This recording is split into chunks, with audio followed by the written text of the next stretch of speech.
তো আজকে আমি লাঞ্চ বানাবো আমাদের 3 জনের ফ্যামিলির জন্য। তো আমি হচ্ছে ফুল টাইম হাউসওয়াইফ। তো তোমরা দেখো আমি কি করছি, আজকে কি বানাবো, চলো আমার সাথে থেকো।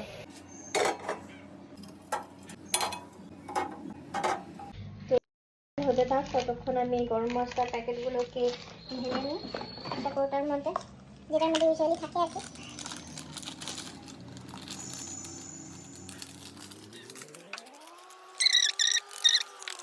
তো আমি এখানে পেঁয়াজগুলোকে ছোট ছোট টুকরো করে নিয়েছি, এখন এটাকে দিব তেলে।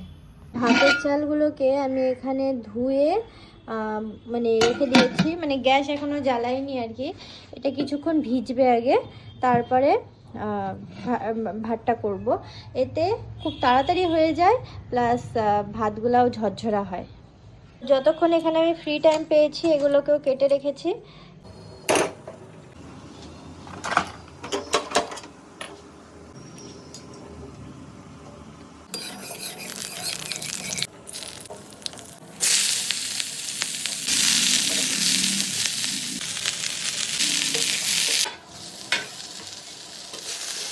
তো এই টাইমে আমি হলুদটা মেশাই, আমি আগে হলুদ মেশাই না।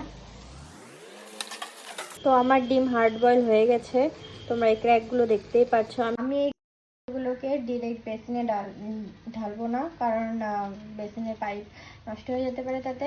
তা আমি একটা গামলার মধ্যে এটাকে নামিয়ে নিচ্ছি, আর এখানে একটু ঠান্ডা জল ঢেলে নিচ্ছি যাতে এটা একটু ঠান্ডা হয়ে যায়।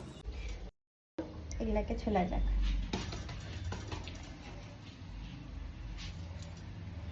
আশা করি এগুলো ভালো বয়েল হয়েছে।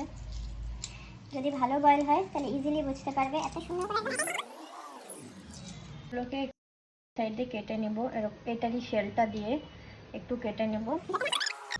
ডিমগুলোকে অল্প হলুদ আর অল্প লবণ দিয়ে মাখিয়ে নিতে হবে। এদিকে ভাজা হয়ে গেছে, আমরা এটাকে উঠিয়ে নেব।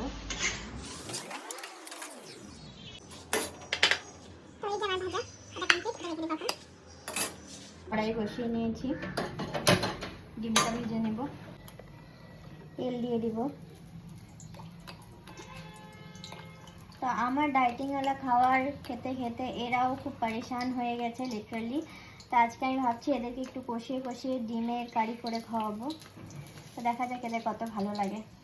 ডিমটা কিন্তু আগে অবশ্যই ভেজে নিতে হবে, আর ডিম ভাজার সময় খুবই সাবধান, যেহেতু এটা ছিটে আছে খুব। তো ডিমটাকে আমি খুব সুন্দর করে কড়া কড়া করে ভেজে নিচ্ছি। আমাদের ফ্যামিলিতে সবাই কড়া করে ডিম ভাজাটাই ভালোবাসে। তোমাদের যদি ভালো না বাসে তোমরা অবশ্যই অল্প কড়া করে ভেজে। আমি সেই তেলেই এখন একটু শুকনো লঙ্কা ফোড়ন দিয়ে নিব, সঙ্গে একটু জিরাও দিয়ে, এগুলো দিয়ে আলুটাকে ভালো করে ভেজে নেব।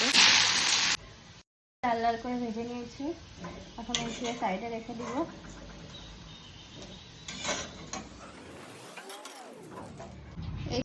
এই পেঁয়াজগুলোকে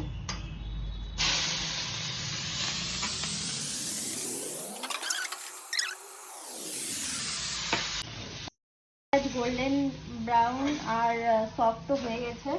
তো এখন আমরা এই পেস্টটা দিয়ে দিব।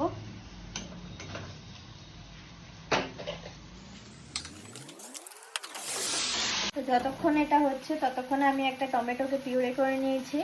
এ দেখো, এটা একটু পরে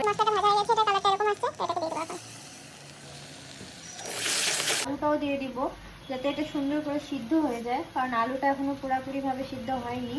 তো আমরা এটার সাথে দিয়ে একসাথে কুক করতে থাকবো।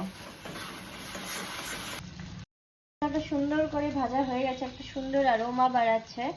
আমার কাছে অল্প একটু, বেশি কিছু ছিল না, বেশি ছিল না, মানে অল্প একটু দই ছিল, টক দই, সেটা আমি এখন দিয়ে দিব। অবশ্যই গ্যাসটাকে কম করে নিতে হবে, এটাকে দেওয়ার সাথে সাথে এটাকে নাড়াতে হবে খুব সুন্দর করে, যাতে দইটা ফেটে না যায়।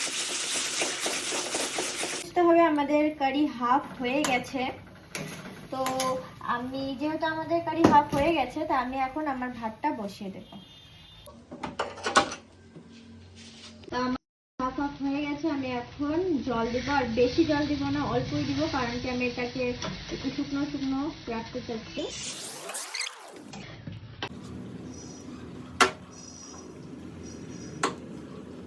তো শীতের দিনে তো এটাই মজা, এই ধনেপাতা, এটা ছাড়া কোনো তরকারি অসম্পূর্ণ। তো এটা কেটে নিই একটু, এটা আমি অবশ্যই লাস্টে দিব।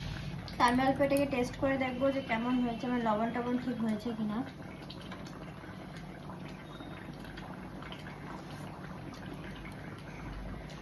একদম পারফেক্ট হয়েছে, আর কিচ্ছু লাগবে না এখানে।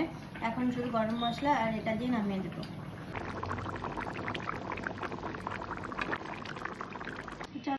ঢেলে নিই এখন।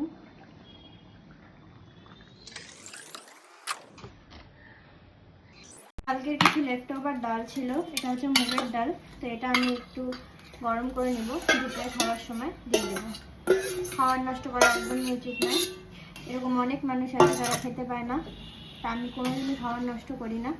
যেটাই বেঁচে যায় আমি রেখে দিয়ে অবশ্যই পরের দিন খাওয়ার চেষ্টা করি। আমি কোনোদিনই খাওয়ার ফেলা পছন্দ করি না। তো আমার ডালটা জাল দেওয়া হয়ে গেছে, এখন আমি এটাকে নামিয়ে নেব।